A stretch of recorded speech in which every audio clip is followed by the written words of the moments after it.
शङ्करं शङ्कराचार्यं केशवं बादरायणं सूत्रभाष्यकृतौ वन्दे भगवन्तौ पुनः पुनः। ईश्वरो गुरुरात्मेति मूर्तिभेदविभागिने व्योमवद्व्याप्तदेहाय दक्षिणामूर्तये नमः।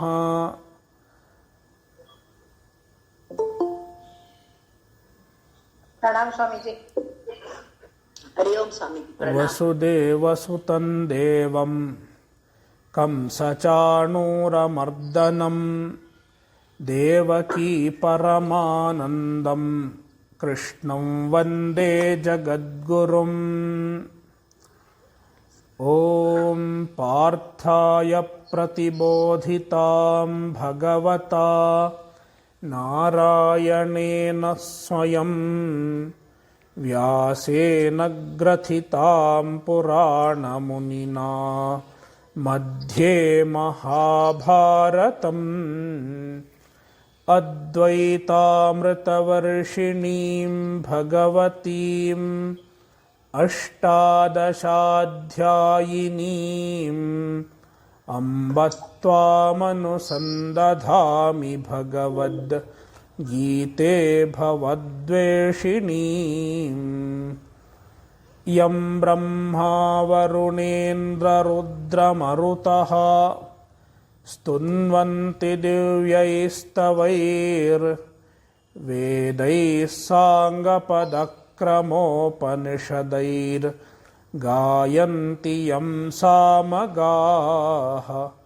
ध्यानावस्थिततद्गतेन मनसा पश्यन्ति यं योगिनो यस्यान्तन्न विदुःसुरासुरगणा देवाय तस्मै नमः।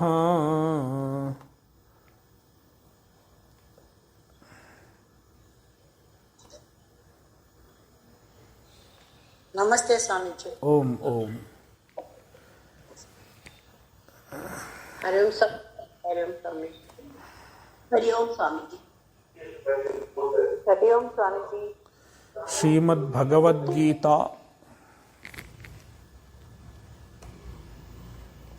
अध्याय 15 श्लोक 13।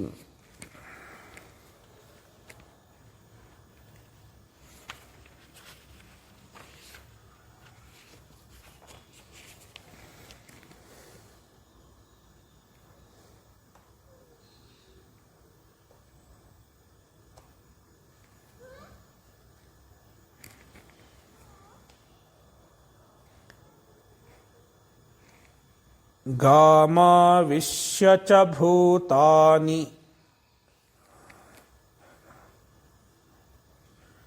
धारयाम्यहमोजसा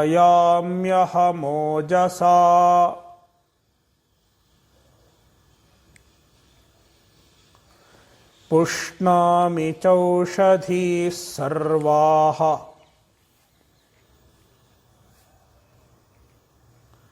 सोमो भूत्वा रसात्मकः।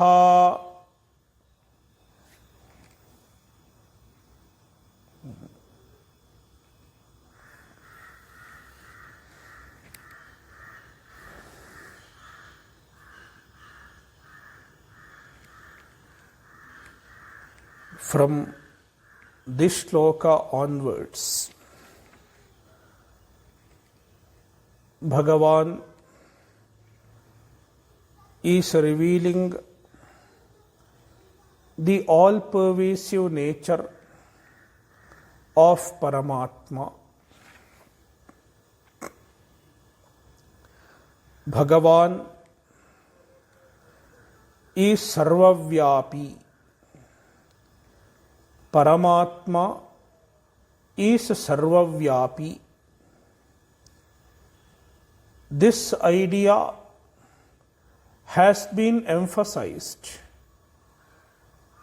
especially from chapter 7 of Bhagavadgita. chapter 7 and 9, 10, 11 in these chapters. And now the same idea is emphasized in chapter 15 also, from Shloka 13 up to Shloka 15, these 3 shlokas.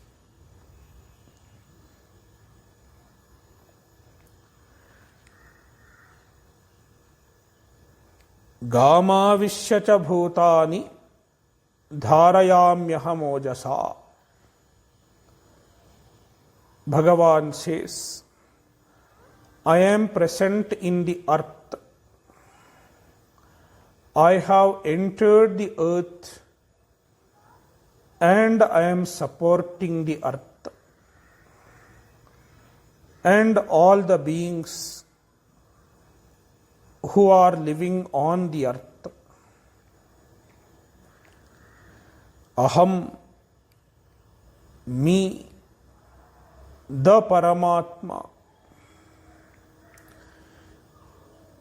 Gam Avishya, I have entered the earth.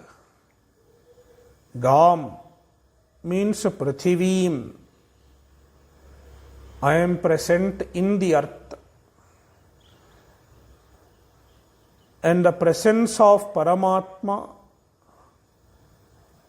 is giving existence to the earth. In fact, every object in the universe derives its existence from the Paramatma. Just like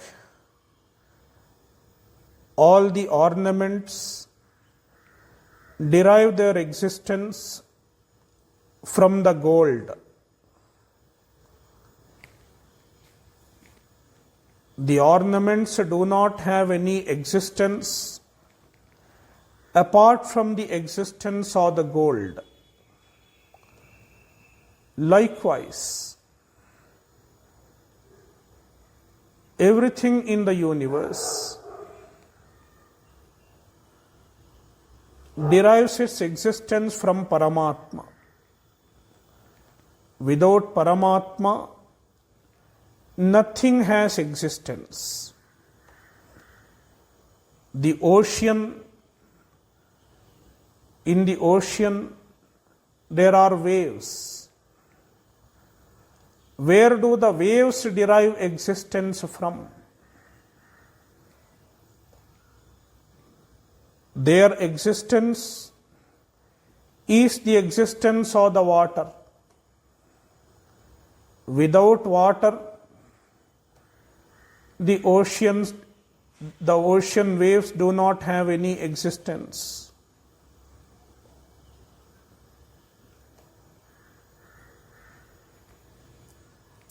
In the same manner, the whole universe seems to be present only on account of the presence of Paramatma. And it is very much true with every object, including the earth. Bhagavan specifically mentions a few entities so that we can comprehend the presence of Paramatma in those specific entities. Because those specific entities are specially related to our lives, specially related to our day-to-day lives.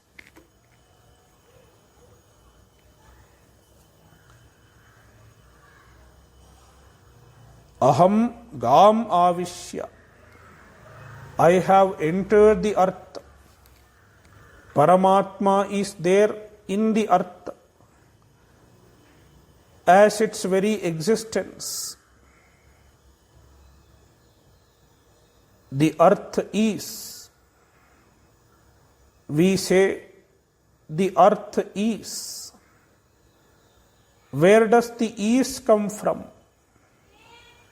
The is refers to existence, and it is nothing other than Paramatma. Ojasa, with my ojas. Ojas means a power. With my power, bhutani dharayami.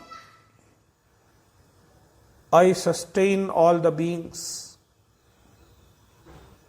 All the beings are sustained. All the beings are supported by the earth. And the earth is nothing other than Paramatma.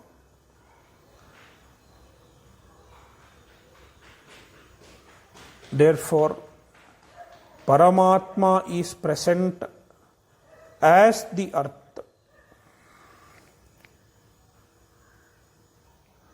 And then, Pushnami chaushadhi sarvaha somo bhutva rasatmakaha. Aham, the same Paramatma, rasatmakaha somaha bhutva. He is present as the Soma. The word Soma can refer to the moon. It can also refer to a particular type of juice extracted from a creeper. There is a creeper called Somalata. For a particular type of yajna, they extract juice from the creeper. It is called Soma juice. But in this context, the word Soma is used in the sense of the fluid in the plants, the vital fluid in the plants. Therefore, it is called Rasatmakaha Somaha. The Soma, which is in the form of fluid, Rasa. The vital fluid which is found in the plants. Even the vital fluids are none other than Paramatma himself. Therefore, aham rasatmakaha somo bhutva. I am present in the form of Soma rasa. And being the Soma rasa, sarvaha oshadhihi pushnami. I support, I nourish all the oshadhihi, all the plants, all the herbs.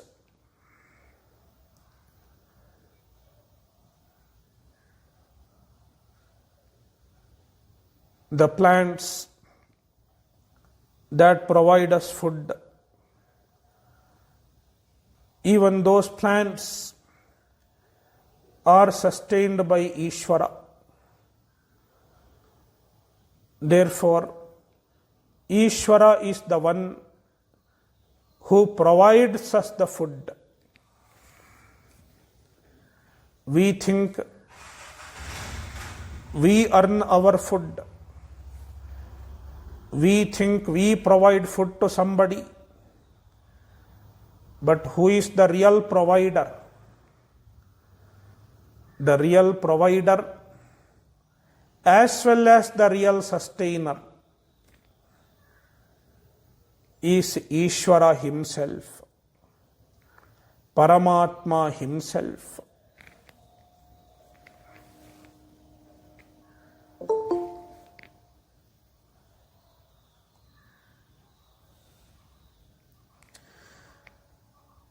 Next shloka, shloka 14. Aham Vaisvanaro bhutva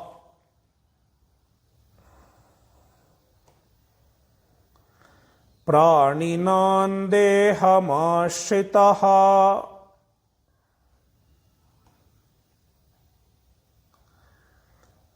Prana Apana samayuktaha Pachamyannam chaturvidham.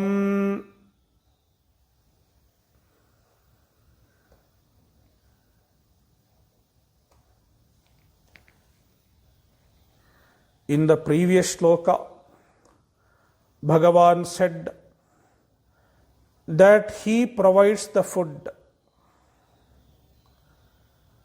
Bhagavan provides the food. And we eat the food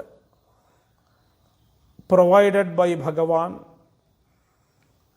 created by Bhagavan. After we eat the food,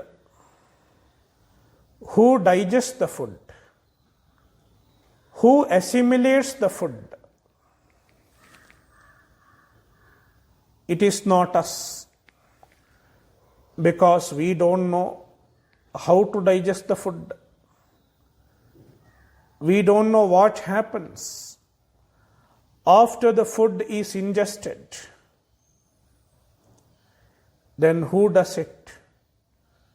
There is a lot of work which goes on after we eat the food. The food has to be digested. It has to be absorbed into the cell, into the body, and the waste has to be eliminated. Who does all these works? Bhagavan says, he takes care of all those activities, because Bhagavan is present as the digestive fire in our stomach.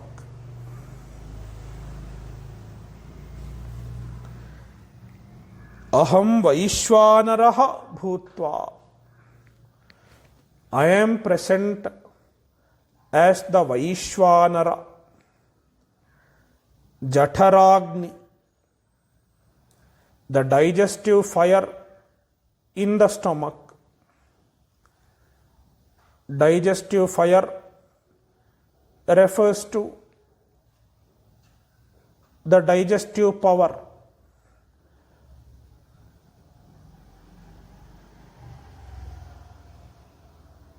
The ability to digest food. There is no fire burning in the stomach. It is the ability to digest.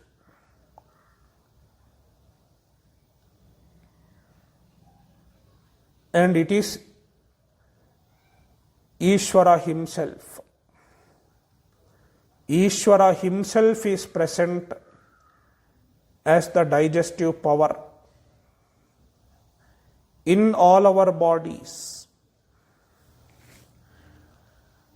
Aham Vaisvanaraha bhutva praninam deham ashritaha.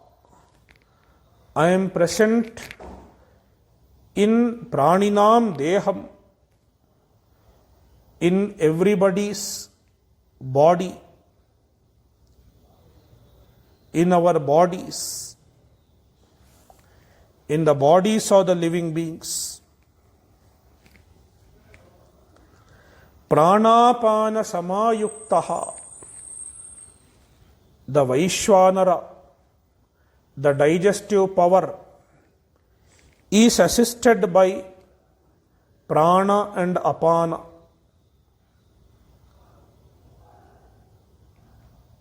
The movement of breath.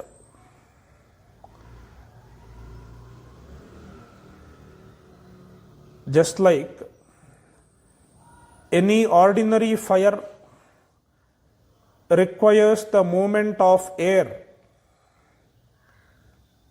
Only when there is air, the fire burns properly. Therefore, the fire is assisted by the air. Likewise, the digestive fire in the stomach is assisted by inhalation and exhalation, Prana and Apana. Therefore, Pranapana Samayuktaha, being assisted by Prana and Apana, Chaturvidham Annam Pachami, I digest 4 types of food. Chaturvidham Annam, according to Ayurveda, etc. There are certain classifications of food. We eat 4 types of food. They are called Bhakshyam, Bhojyam, Lehyam and Choshyam. These are 4 types of food.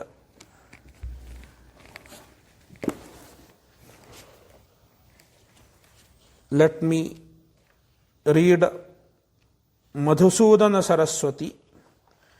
He explains 4 types of food.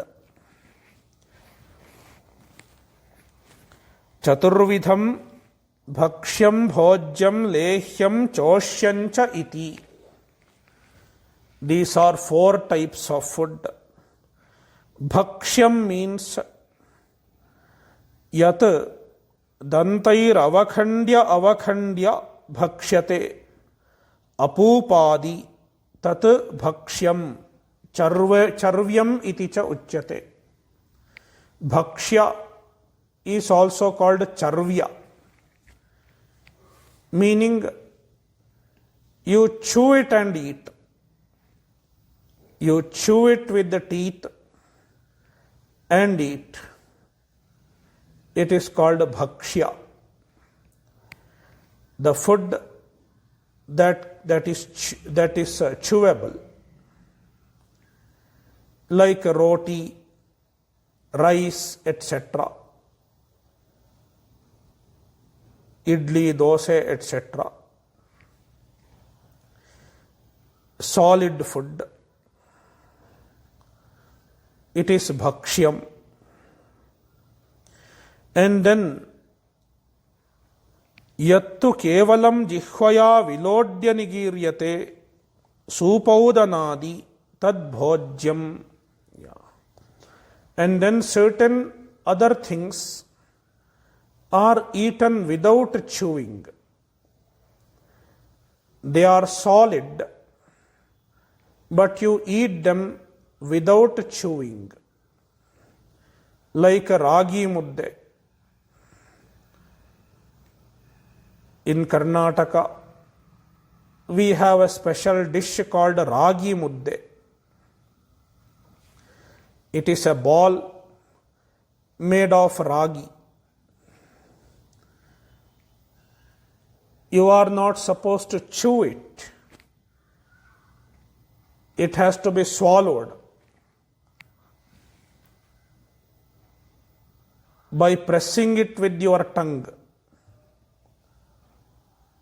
When you put it into mouth, you press it with the tongue and then chew it. Then swallow it. You don't chew it. It is called bhojyam.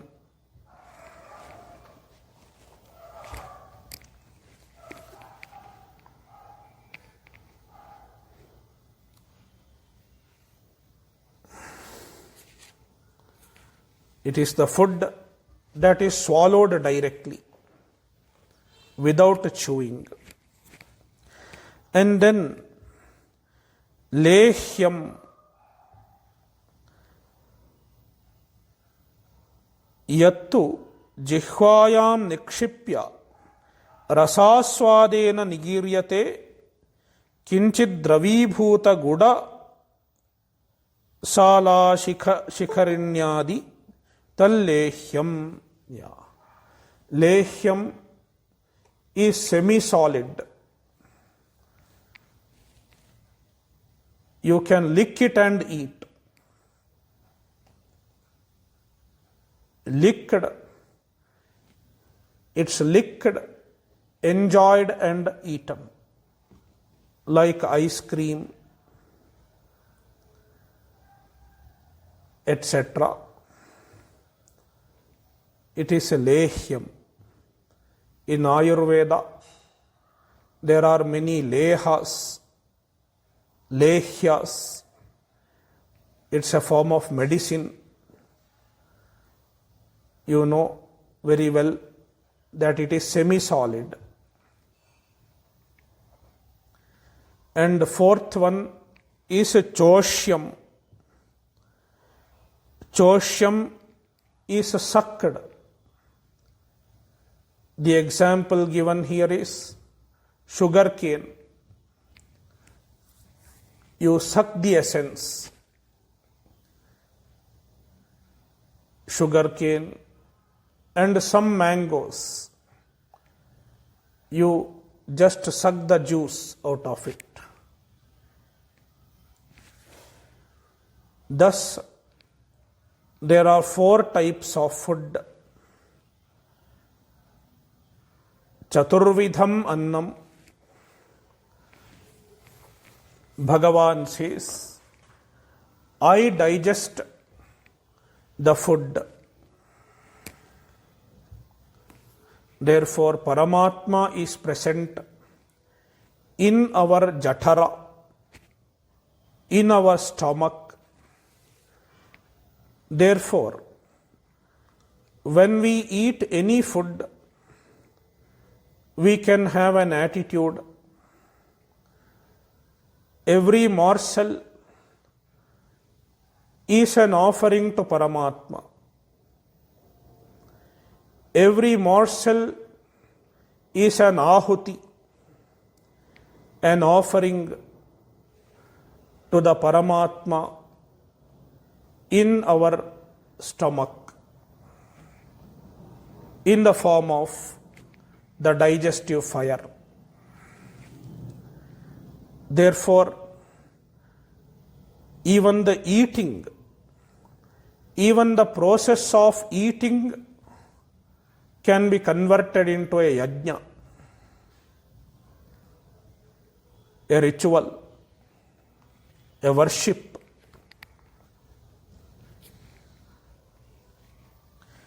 Shloka 15. Sarvasya chaham hridi sannivishto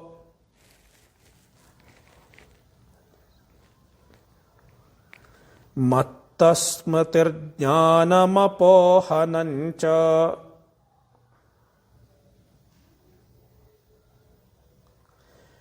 vedaischa sarvairahameva vedyo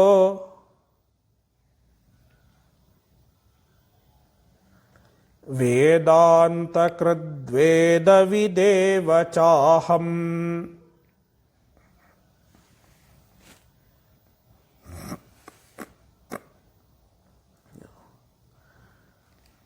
Bhagavan says, I am present in everybody's heart.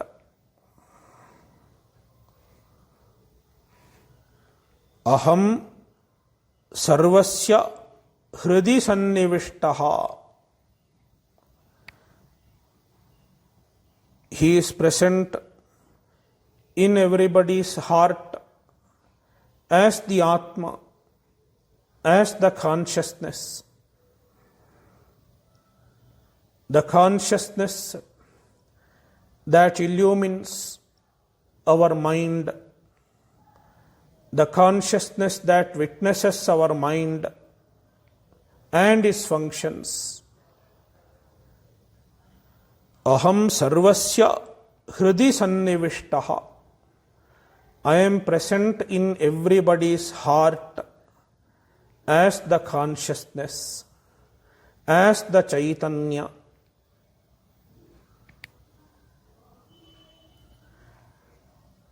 Mattaha smritihi jnanam apohanancha. And Paramatma is responsible for memory, smritihi. If we remember something, it is because of the grace of Paramatma.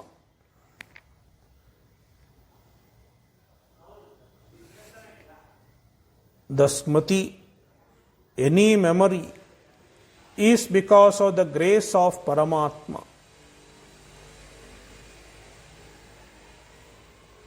Jnanam, any knowledge, is because of the grace of Paramatma.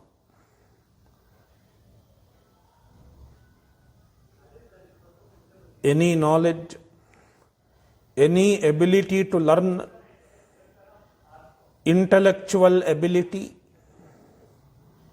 is also the grace of Paramatma.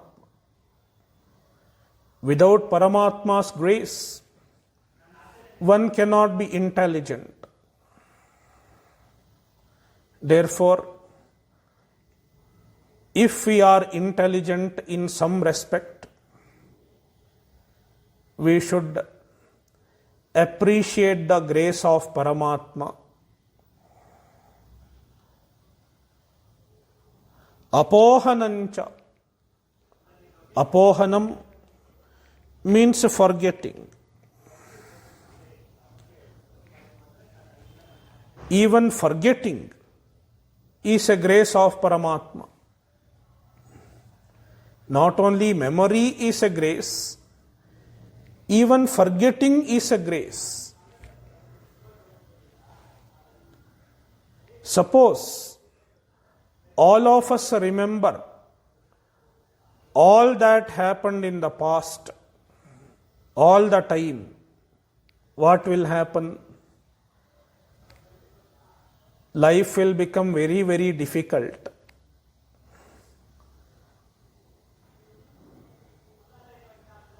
That is why Paramatma has blessed us with the ability to forget. We have forgotten what happened to us in the past lives, and we have forgotten what happened to us in childhood,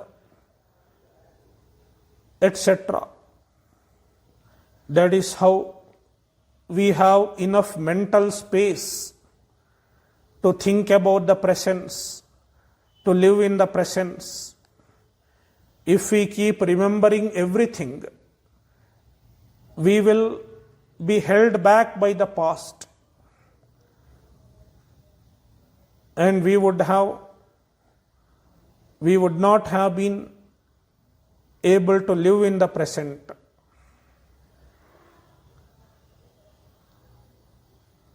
Therefore, even apohanam, forgetting, is a grace. Vedaischa sarvaihi ahameva vedyaha. Sarvaihi vedaihi. There are many Vedas, many mantras of the Vedas.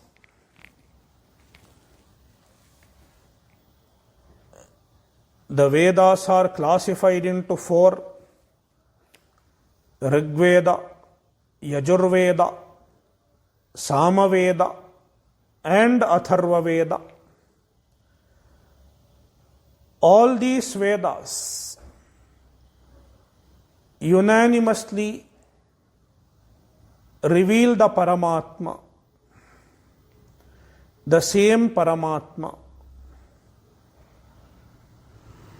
Therefore, Bhagavan says, Sarvaihi Vedaihi, through all the Vedas, by means of all the Vedas, Aham Vedyaha, I am the subject matter who should be understood. Even the karmas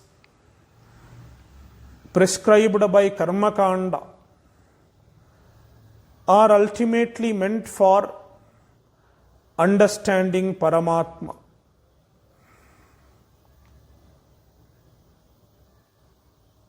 Therefore, the ultimate purpose of all the Vedas is to reveal the Paramatma, the ultimate truth. Therefore, Vedaischa sarvair ahameva vedyaha. Vedanta krit. I am the Vedanta krit. Vedanta refers to Brahma Vidya.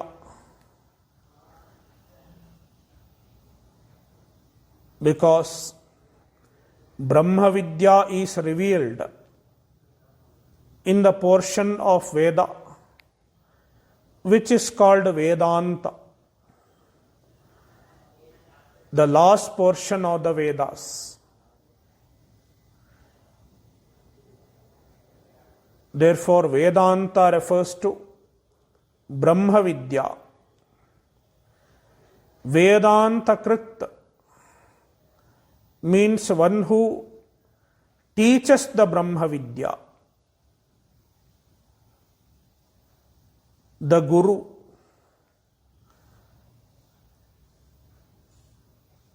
One who began the teaching.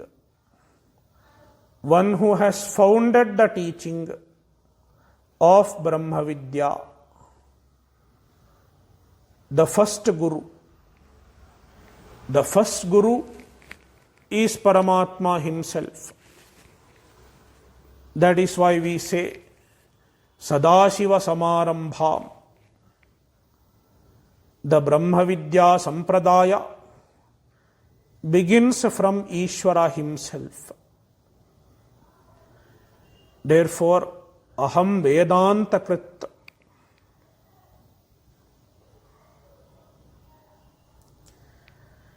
Veda Videva Chaham. And I am the knower of the Vedas. Paramatma is the one who knows all the Vedas.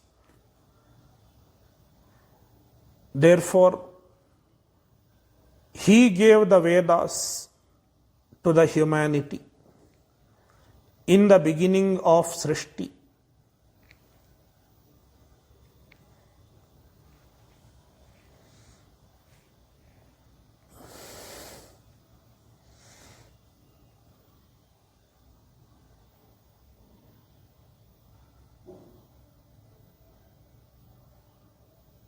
In this shloka, we can make an interesting observation. Bhagavan said, Vedaischa sarvair ahameva vedyaha, implying Paramatma is the Vedya, the subject matter of the Vedas. The object which is known through the Vedas is Paramatma. And later on he said, Veda Videva Chaham, one who understands the Vedas is also me. One who knows the Vedas is also me. That means any student of the Veda, one who studies the Veda, is also me, Paramatma. Which implies, in the case of the Vedas, there is no difference between the Vishaya, the object which is known, and the knower.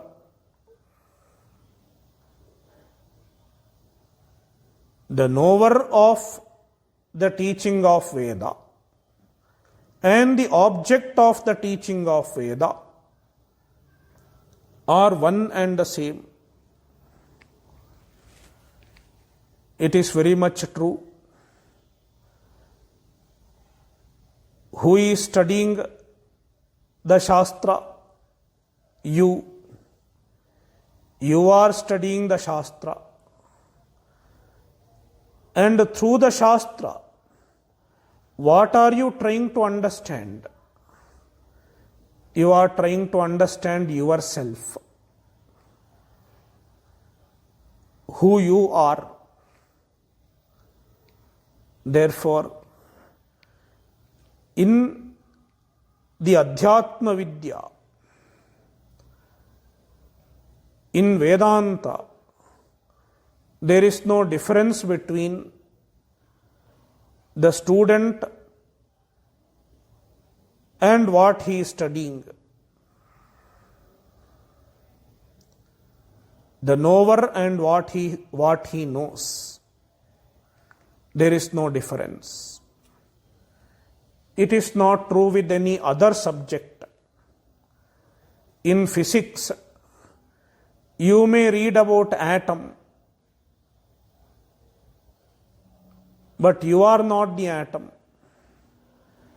And you are not going to become one also. But here, you are studying Brahman. You are trying to understand Brahman.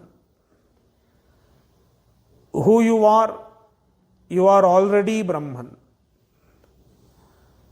Being already Brahman, you are trying to understand Brahman, and as a result of the understanding, you become Brahman.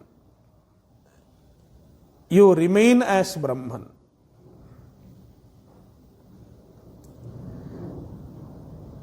We talk about Anubandha Chatushtaya. In the beginning of any text, we discuss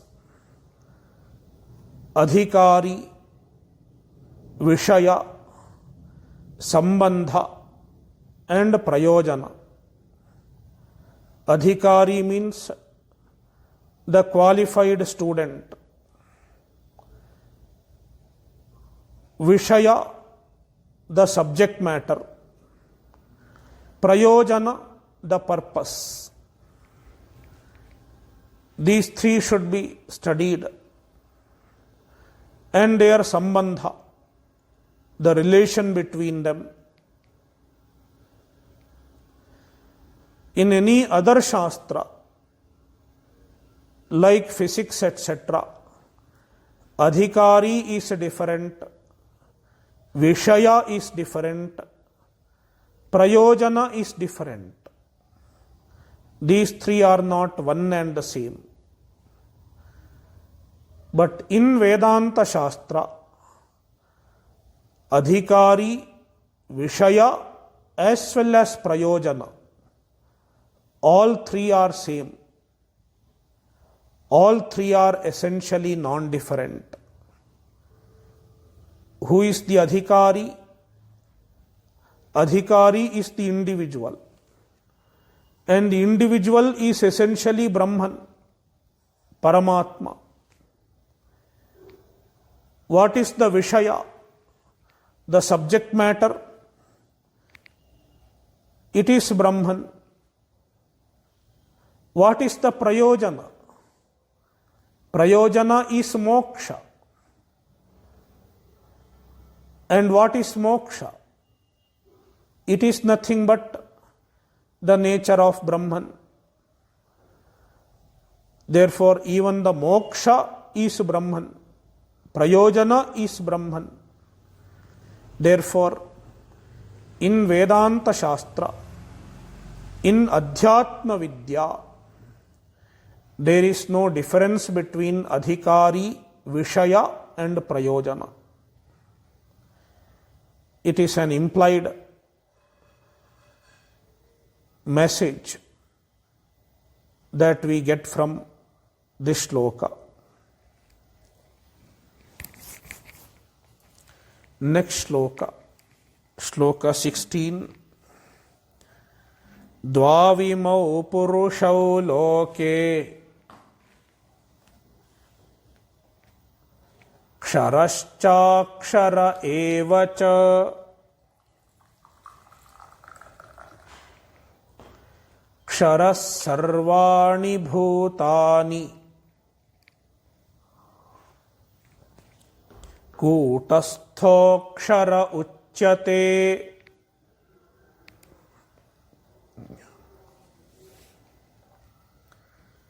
Now, Bhagavan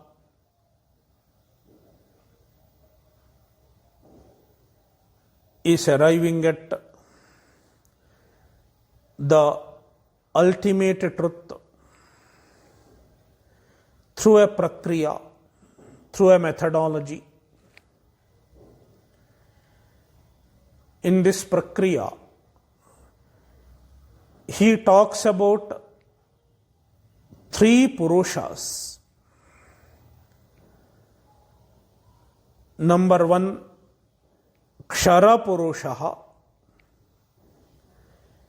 Number two, Akshara Purushaha.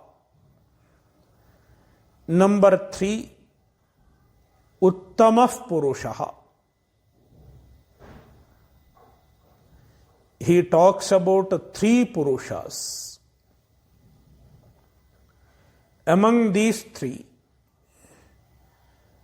the first two are dismissed ultimately. Kshara Purusha and Akshara Purusha are dismissed.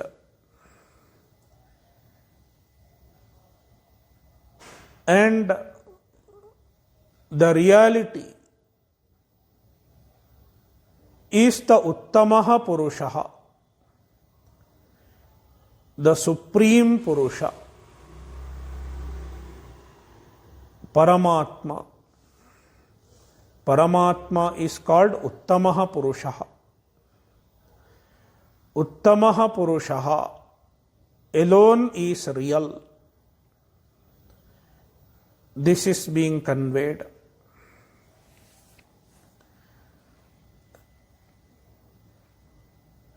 In Shloka 16, he talks about first two Purushas. In fact, they are not really Purusha. They are called Purusha because they serve as the Upadhi of Purusha.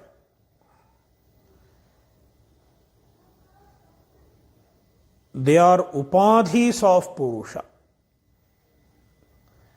Therefore, figuratively they are called Purusha. Essentially, Purusha means the Chaitanya, the Atma. Only Atma can be Purusha.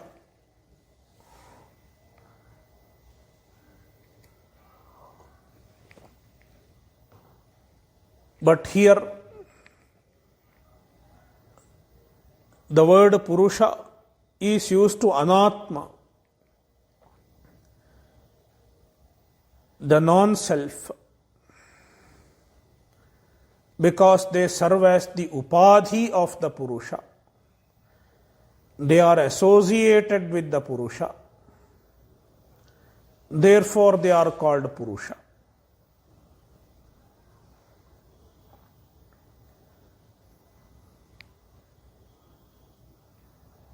Ksharaha, Aksharaha. One is called Ksharaha, Kshara Purusha. Ksharati iti Ksharaha. It is subject to changes, therefore it is called Kshara. The commentators say Kshara Purusha refers to the Karya Rashi, all the effects, Karya, are collectively called Kshara Purusha. And then there is Akshara Purusha. It is the Karana, the cause. We call it Maya. Maya is referred to as Akshara Purusha.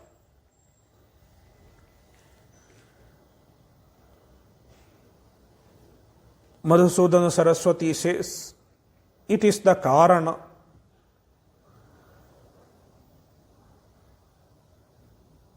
One is Karya, another is Karana.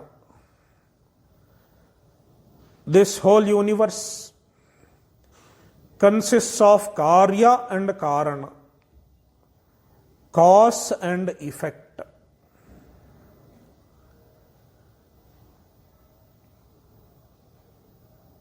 That is why both are called Purusha. The word Purusha means Purayati Sarvam iti Purushaha. It fills everything. Therefore it is called Purusha. The whole universe consists of Karya and Karana, cause and effect. Everything is filled with the cause and effect. All that we see is cause and effect. Therefore they are called Purusha. Dvavimau Purushau Loke. Imau Dvau. These two Purushau. These two Purushas are there. And among them, Sarvani Bhutani Ksharaha, the Kshara Purusha, is Sarvani Bhutani, all the Bhutas, all the beings in the world, meaning all the effects, all that emerges from the Maya, all that emerge from the Maya is called Kshara Purusha, because it is subject to changes and subject to resolution, subject to Nasha. Therefore it is called Kshara. Then there is Akshara. Kutasthaha Aksharaha Uchyate. Akshara Purushaha is the Kutastha. Kutaha Kutatvena Tishtatiti Kutasthaha. It is present as Kuta. Here Kuta means it is deceitful. Anything that deceives, anything that is deception in nature is called Kuta. Referring to Maya Shakti. The Maya Shakti is deceptive in nature because it hides the truth from us. It hides the nature of Paramatma and it projects Paramatma as something else. Therefore, it is called Kutasthaha. It is Maya and it is Akshara. Akshara means it does not perish. As long as there is no jnana, until one gets a jnana, this continues. The Maya continues to exist and the Maya continues to bother us. Therefore, it is called Akshara. It is not destructible without jnana.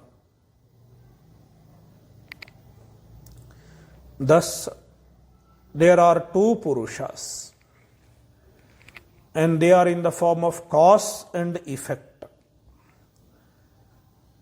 They constitute this universe.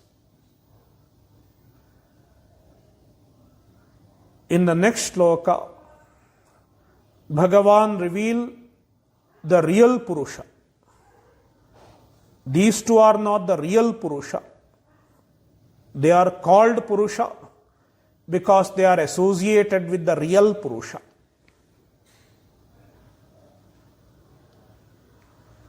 We will see that in the next session. Om Purnamadav Purnamidam Purnat Purnamudachyate Purnasya Purnamadaya Purnamevavashishyate. Om Shanti Shanti Shanti.